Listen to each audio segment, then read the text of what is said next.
Hello' everyone, মোৰ দুটা ব্লগলৈ আপোনালোক সকলোকে স্বাগতম জনাইছোঁ। এয়া মই ৰাতিপুৱা উঠি অলপমান গৰম পানী খাই লৈছোঁ। গৰম পানীখিনি খোৱাৰ পিছত মই পঢ়াৰ বাবে কিতাপ উলিয়াই ল'লোঁ। যিহেতু এতিয়া আমাৰ পৰীক্ষা পাবহি আৰু প্ৰায় এমাহমান আছে, গতিকে মই অলপমান কিতাপবিলাক চাই আছোঁ আৰু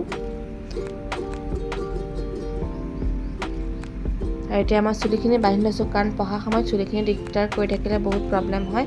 আৰু অলপ মই ইউটিউবৰ পৰাও পঢ়োঁ, গতিকে ইউটিউবৰ পৰা অলপমান চাই যিখিনি দৰকাৰী সেইখিনি লিখি ল'লোঁ। আৰু এতিয়া গা পা ধুই আজৰি হ'লোঁ। আজৰি হোৱাৰ পিছত মই খুৰীহঁত নাছিলে, গতিকে গোটেই পাকঘৰৰ দায়িত্ব মোৰ আছিলে। সেইকাৰণে মই গোটেই বজাৰৰ পৰা অনা বস্তুখিনি সামৰি ল'লোঁ এফালৰ পৰা।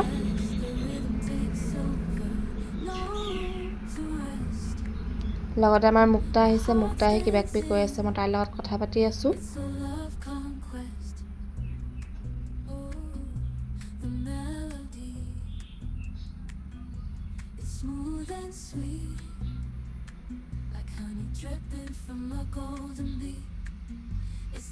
আৰু এতিয়া মই মাংস বনাবৰ কাৰণে নহৰু গুচাই আছোঁ। নহৰু গুচোৱা কামটো বহুত টান লাগে, কিন্তু উপায় নাই, সদায় সেইটো গুচাবলৈ ময়ে পাওঁ বেছিভাগ। আৰু কিবা কিবি অলপমান খাই আছিলোঁ, কেক খাইছিলোঁ, ভুজিয়া খাইছিলোঁ, সেইবোৰকে টপালি আছোঁ। আৰু এতিয়া মই নহৰু আদাখিনি খুন্দি লৈছোঁ। দেখিছে নহয় মই কিমান শকত হৈ গৈছোঁ। আৰু এতিয়া মই মাংসখিনি বনাবলৈ লৈছোঁ। আৰু মাংস বনোৱাৰ প্ৰচেছটো সদায় নিচিনাকেই বনাই আছোঁ। প্ৰথমতে চেনি, তেজপাত, পিঁয়াজ দিছোঁ, তাৰপিছত নহৰু আদা দিছোঁ, সেইখিনি ভাজি অলপ সময় তাত মাংসখিনি দি দিলোঁ।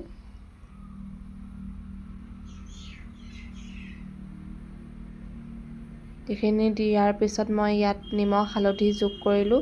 তাৰপিছত ইয়াত এতিয়া মছলাখিনি দিম। মছলাৰ ভিতৰত মিট মছলা, জিৰা, ধনিয়া সেইখিনিয়ে দিছোঁ, তাতকৈ বেছি একো দিয়া নাছিলোঁ। আৰু ইয়াত জলকীয়া দিছোঁ 2টা, আৰু বিলাহী যোগ কৰিছোঁ। তাৰপিছত ইয়াত আলু যোগ কৰিম, সেইটো দিবলৈ ক্লিপটোত থাকি গ'ল।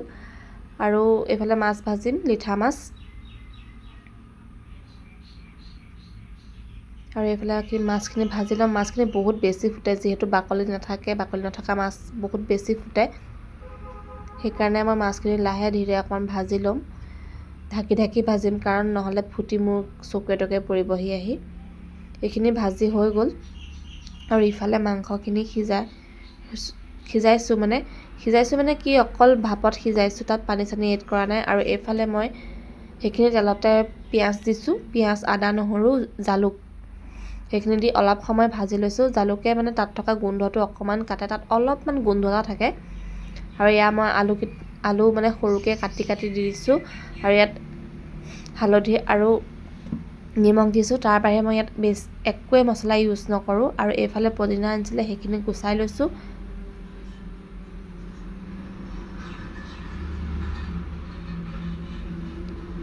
এইফালে মাছ দি দিলোঁ, সেইখিনিও দেখাব থাকি গ'ল।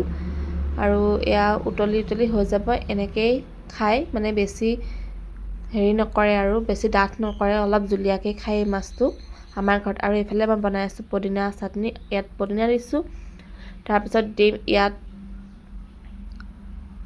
নহৰু, জলকীয়া আৰু আম আৰু নিমখ, চেনি, বাছ সিমানখিনিয়ে। আৰু সেইখিনি দি এতিয়া মই পিহি ল'ম।